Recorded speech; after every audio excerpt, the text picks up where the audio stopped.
Hello everyone and welcome back to TowerGate. It is TowerGate day number 1275, 1275, November the 5th. Well, actually for you guys it'll be November 6th, Friday. I'm coming to you right now. It's Thursday evening, November the 5th. It's about 8:30 p.m. So for the past 2 days, of course, it was just 2 days ago that we had the election. Here we are, almost exactly two days later, 8:30 in the evening, Eastern Standard Time, November the 5th on Thursday, and we still do not have a formal announcement of the winner of the election. Clearly, the election is in the process of being stolen. I think this is very obvious to anyone who's paying attention. We have these key swing state battleground states, 4, or I should say 5 of which are controlled by Democrats, where they can't seem to be able to get the votes counted. And when you look at these other states like Florida, Texas, New York, states with much larger states than any of the ones in play now, they all got their votes counted. But it's only in these critical key swing state battleground states where all these anomalies are occurring and have been occurring since election night. It's pretty obvious to me that this is a plot, a very well coordinated plot. It's pretty obvious that these states are working together, probably with the Biden campaign, probably people from the DNC.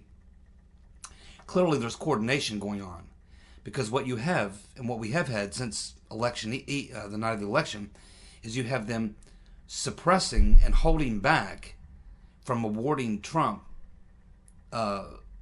votes in the Electoral College from states that he's clearly going to win. They're holding back and suppressing that while awarding Biden states that are still in play, but going ahead and giving him the electoral votes for that. So it's clear what the strategy is here. It is to suppress and hold back votes from Trump while they try to find 270 electoral votes for Biden. And the second that they do, they are going to announce that Joe Biden is the next president of the United States. And what that does is that forces Trump into a position. Obviously, he's going to be fighting it in the courts. At which point, it makes it look like Trump's feeding right into the narrative that we've been hearing for months and months and months, going all the way back to the primary, which is that he's not going to leave. He's not going to accept the results, and he's going to refuse to leave the White House. That's been a narrative we've been hearing going all the way back to the primaries. And by holding back Trump votes until Biden hits that 270, when they've found enough ballots, legit or not, when they get enough ballots, they'll say Biden has hit 270, he's the next president of the United States, at which point there'll be an immediate demand by the media and by the Democrats and by the Biden campaign for Trump to concede that he's lost the election, which he will not do, because it's going to be challenged in the courts. Now, the important part of this plan is that the establishment knows that the Supreme Court, is not going to directly overturn the results of an election. The Supreme Court, no matter how much evidence that they're given, are not going to say, okay, we've seen all this evidence, we're going to go ahead and overturn the results of the election. Instead of Biden, it was Trump. That's not going to happen, and they know that. That's why they're withholding, suppressing the votes from Trump until they can find a way to get Biden to 270. At which point, bam, they will immediately announce that Biden is the president-elect, has won the election, and then at that point, Trump has to try to take back the election, which the Supreme Court is not going to do. They are not going to rule on an election and say, yeah, there was voter fraud, or there was this or that. We've seen overwhelming evidence, So we're going to flip the election and Trump's the president and Biden loses. That's not going to happen, and they know it. This puts Biden in a much, much better position if they can find the 270 path for him. And I believe that this is exactly what they're going to try to do, and very likely will be successful for quite a few reasons. The best that we could hope for in the Supreme Court is that the Supreme Court would grant either a recount or, I guess, what you would consider an audit of all the votes cast. Would take some time, but that would be the best you could hope for, and that could result in overturning the results. But even once the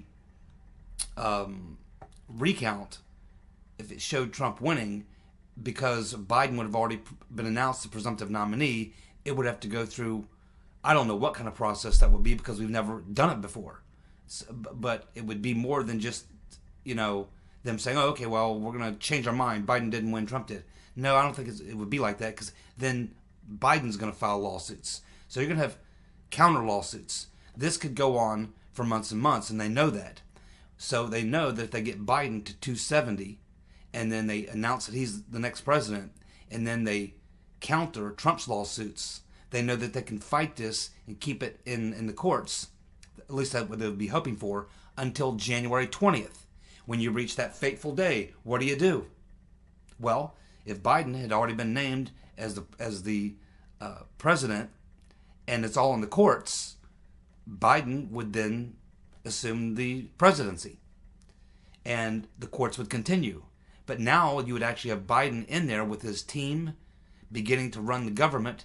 Do you think that regardless of what they find, that whoever is in charge of making that decision is going to say, uh-oh, yep, it looks like it was fraud. Now, Mr. Biden, you got to bring your team and leave the White House. Trump's coming back. That ain't going to happen either.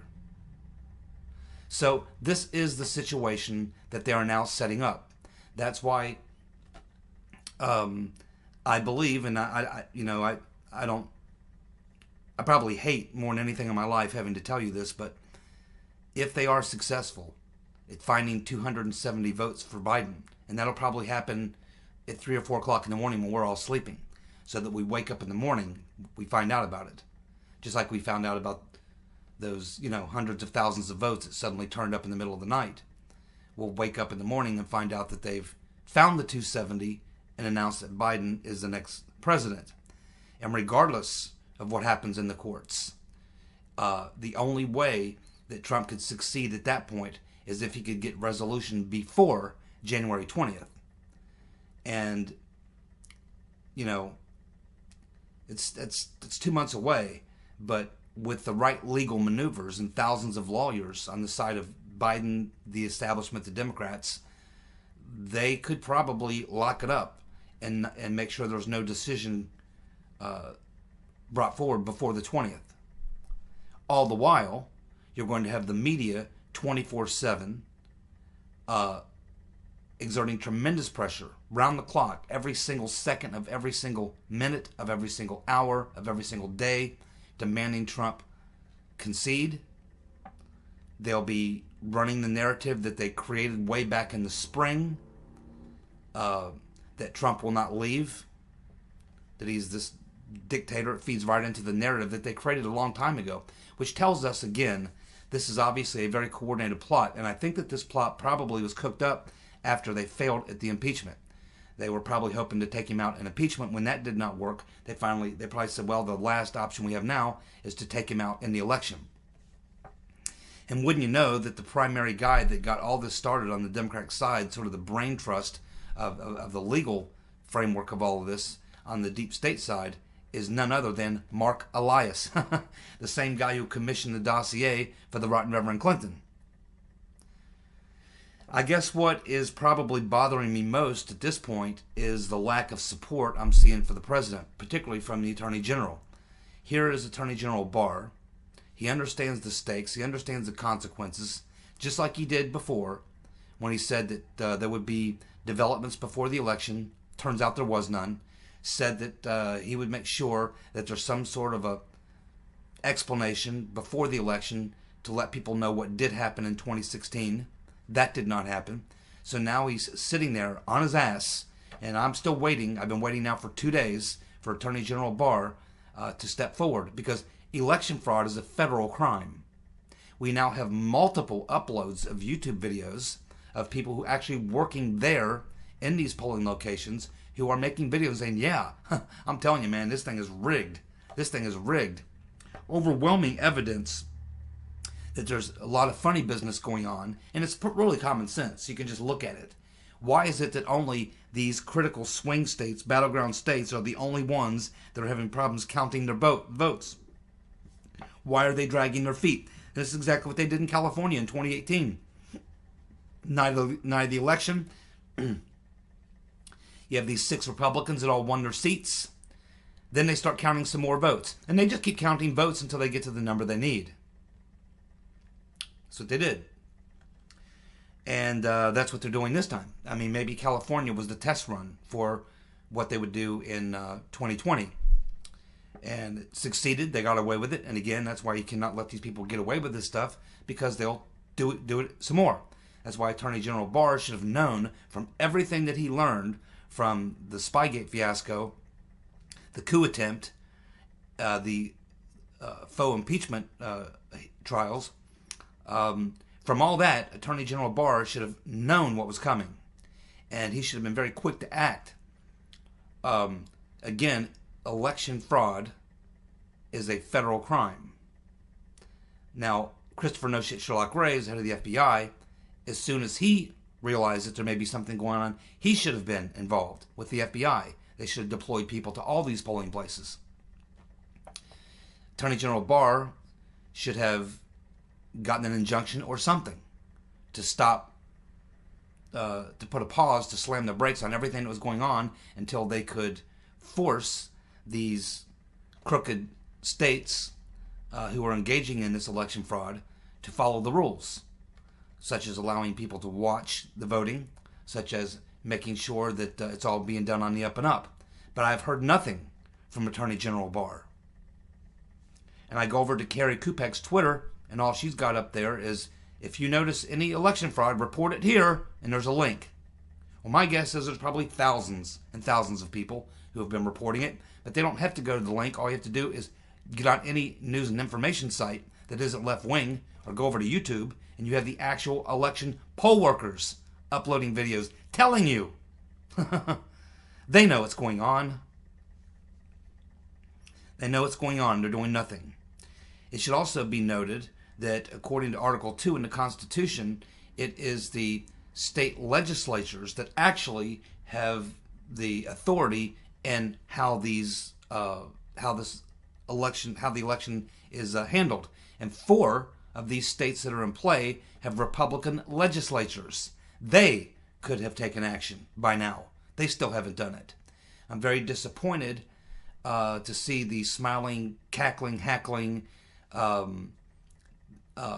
Republican politicians out there, such as Lindsey Graham and Kevin McCarthy, who are gloating because they got what they wanted. They got reelected, which it would have happened without Trump. They got reelected on Trump's coattails, but now all they can do is gloat and talk about winning the election and just running their mouths, but actually no action whatsoever from them. They should be, along with Mitch McConnell and McCarthy, should be leading an effort from both houses of Congress, Republicans in both houses of Congress. They should be raising hell. They should have had a press conference. They should be, along with other people on the Republican side of the stage, demanding that the Attorney General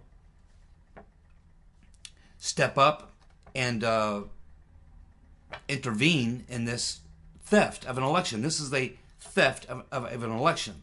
Now, this type of stuff has always happened. It was notorious back in the 1930s that you'd have this kind of thing going on during the corruption of the big crime era of organized crime, and during the Prohibition era and things like that. You had so many public officials bought and paid for rigged elections.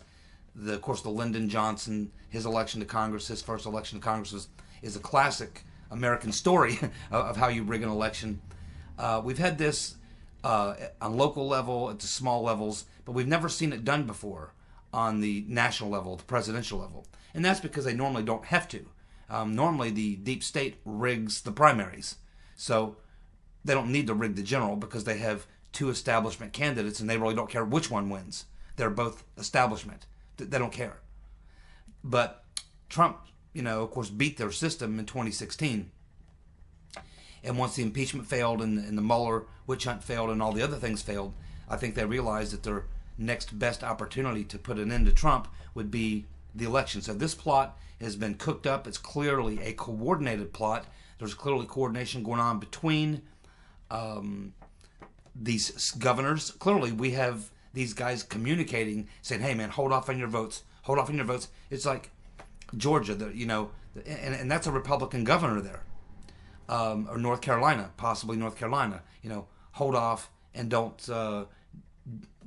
finish your count or announce the final vote count until we figure out how to find 270, for Biden. Because we may not find it there in North Carolina. We may have to find it somewhere else, maybe in Pennsylvania, maybe Wisconsin. So I've never seen a more obvious example. And when you look at how Trump won throughout everywhere else in the country, he won, just as we talked about, he won 18% of male black men. He doubled the amount of support from black women. He won across every line you can think of. He collected 4 million votes more than he did in 2016. And yet we're supposed to believe that Biden, who couldn't even draw 10 people, who's clearly senile, who ran a horrible campaign, somehow got this incredible turnout. I mean, Trump's turnout and the numbers are just absolutely incredible. But we have to believe that Biden's was better? I mean, just that on its face should make it obvious that this thing's rigged. So, along with all of you, I'm sitting back watching, right in front of my very eyes, an election being stolen at the national level. And it's clearly obvious. And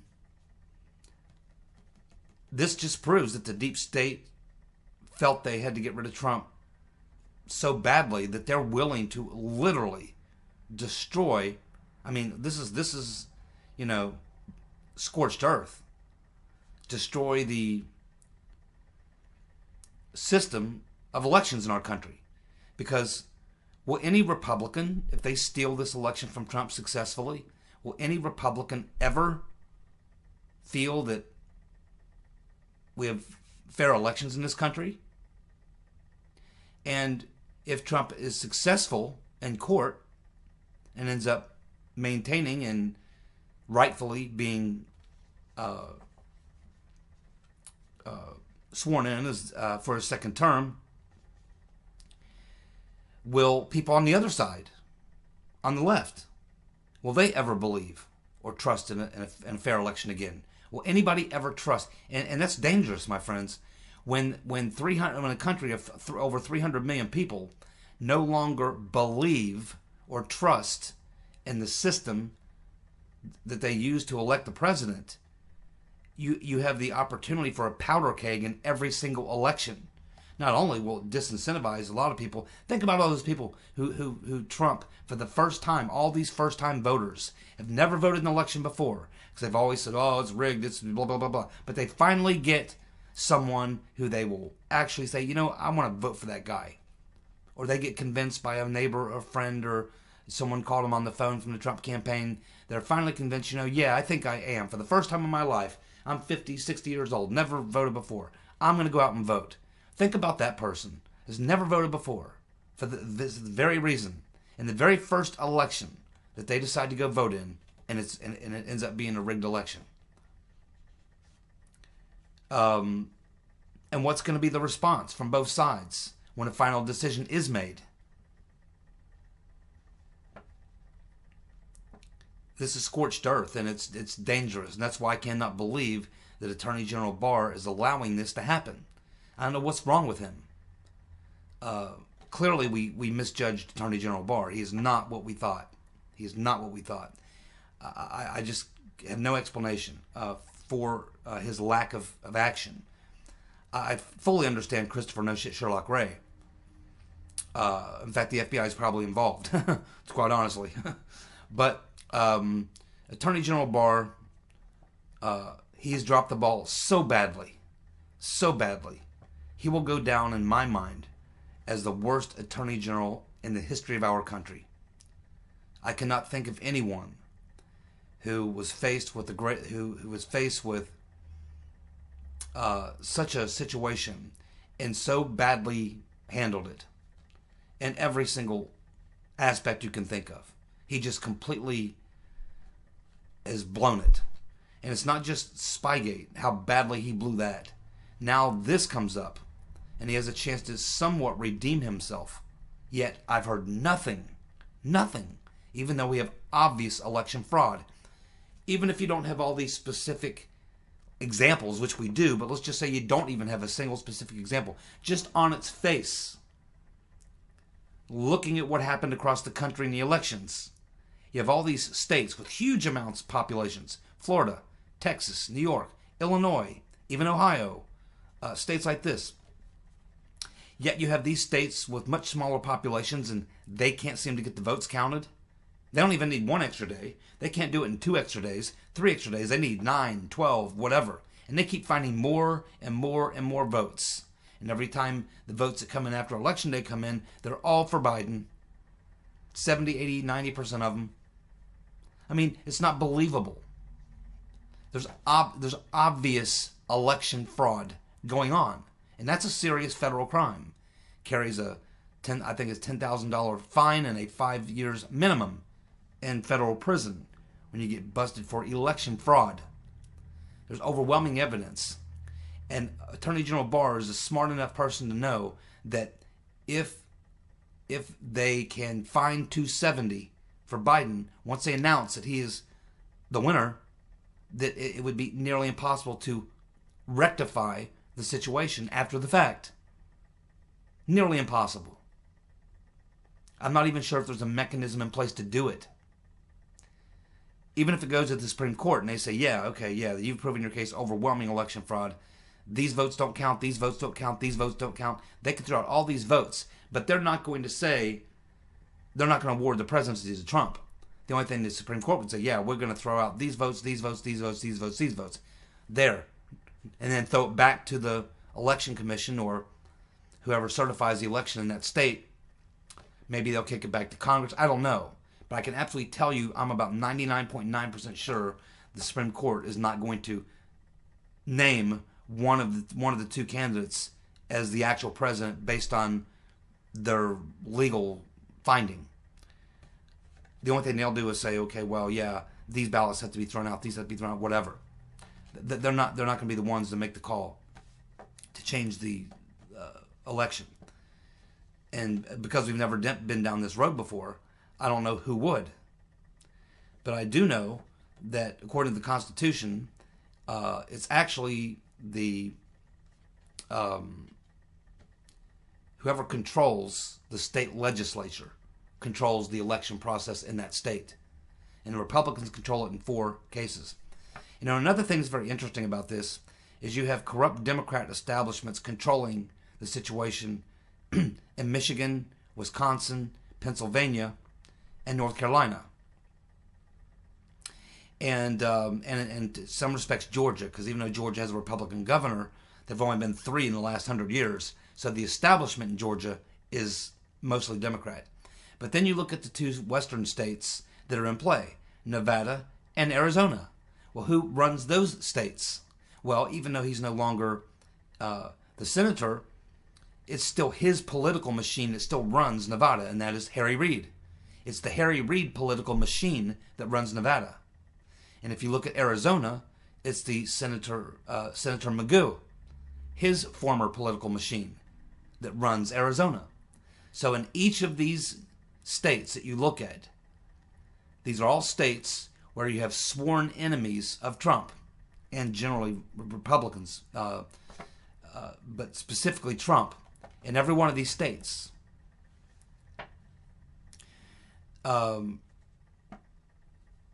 So again, it's very obvious on its face what we have going on here, and the inaction by the Attorney General, by Republican leadership, by these Republican legislatures that control these states, the four that do control these states,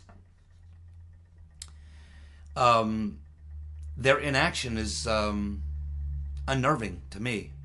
It tells me that this plot is clearly a deep state plot, and that there's players involved here that many of us would like to think are on our team, but are actually not on our team. It's much bigger than just the Biden campaign or the Democrats and the media. There's many more forces at work here than that. Deep in the bowels of the establishment that, of course, reside within state governments as well. The state government is the stepping stone to the federal government. Most candidates, honest people, are vetted through the process at the state level before they make it to the federal level. So most honest people never make it past the state level. Even if they do happen to worm their way into a state senate or state house seat, they go for a federal election. If the establishment targets them, 90% of the time they lose.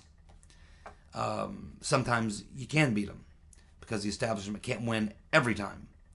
But they've obviously put a tremendous effort into this. This is clearly coordinated. This was clearly put together a long time ago. This is a carefully executed plot that we're watching playing out. It's obvious to me. It has to be obvious to Barr. It has to be obvious to many other Republicans. When I saw Kevin McCarthy on Lou Dobbs yesterday, I just literally wanted to reach through my computer screen, grab him by the neck, and punch him right in his face. He looks like he doesn't give a damn. He's just happy he got reelected. I mean, at this point, I mean, you look at it now, he probably should have won the House. I mean, he did a piss poor job. He had an opportunity to do what Gingrich did. The same setup was there for McCarthy that was there for Gingrich. Gingrich took advantage of it and did the contract with America and nationalized the election. Kevin McCarthy made some sort of a wimpy, half-hearted effort to do that, but he just didn't execute at all. And I just don't like this guy. And remember, he was Paul Ryan's right-hand man. I get the feeling with McCarthy that he could flip on a dime. That he could tomorrow, if the establishment gained the upper hand tomorrow, boom, he could flip-flop tomorrow and be totally establishment. This guy has no spine. I can't stand the guy. I never have been able to stand this guy. I just don't like him. I don't trust him. He's a rat. And but I'm very, very disappointed. I guess I just feel like, I don't know how about all of you, but as I sit here and I watch this, I feel helpless. And I think, I have no political power. I have no voice other than to do a YouTube video. But I feel like the people who are in a position, should have acted, day one. When they saw what was going on Tuesday night, and they saw two states literally stop counting. I mean, why would they stop counting? Well, they would stop counting because they got to a certain point. They're up to 94% of the vote in two cases. And they stop. Trump's winning. They stop. Why would they stop? Because they want to know, okay, 94% of the vote's in. Trump's got this thing in the bag. But at least we know how many votes he's got. And we can project over the next 6% pretty much how many more votes he's going to get. Now we know how many votes we need. And then they drag it out and slow walk it over the next 2, 3, 4 days. And they continue to find the votes they need to eventually get where they want to go. Which is to eventually get to, now it's over. We've been counting votes for a week after the election, week and a half after the election. We finally Biden has now got the votes to win the state. Biden wins. I mean, this is almost like, what you'd see in a Banana Republic. And it's almost like you'd be watching a movie and watching this play out, and you know how it's going to end up. I mean, you're watching it being rigged right in front of your eyes. You know how it's going to end up. You keep watching. I mean, I've been watching for the last 2 days like all of you. Trump ends. I go to bed on Tuesday night at about 1:30 a.m. Trump is up 700,000 votes in Michigan. Then over the next 2 days, he's losing. I mean, how does that happen? He's up 700,000 votes, but then the votes that come after election night, now suddenly they flip, and they're like 80% against Trump. I mean, how's that work? It really looks obvious to me, and maybe it's just because I'm biased. I don't know. But it looks like really, really obvious election fraud right in front of my very face. It looks like an election being stolen right in front of my face. I feel like I'm watching a house that's engulfed in flames and no one's calling the fire department. Or they've called the fire department, but the bell didn't ring. And it's just burning down and no one's responding. Trump is like on his own. It's him, his family, a few people around him. And now they're being... In fact, the president gave a address this evening at 6:30, just before I did this video. And Twitter, I don't know about all social media, but I know Twitter blocked it. I know, well, from what I heard, I wasn't watching, but I heard that the mainstream so-called legacy media, corporate media, ABC, NBC, CBS, MSNBC, and all the rest, cut out the president's speech or address or whatever you want to call it, press conference. They're censoring the President of the United States as he gives a statement on a very critical thing that's happening in the country right now.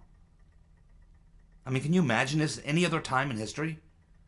The President of the United States comes out to address the nation on a very important issue, and it's within minutes of him getting started, they just cut him off, black it out, stop broadcasting it, censoring the president, censoring his surrogates, censoring anyone on social media who might try to bring some truth and shed some light on what's going on. It's surreal. It's maddening. It's depressing.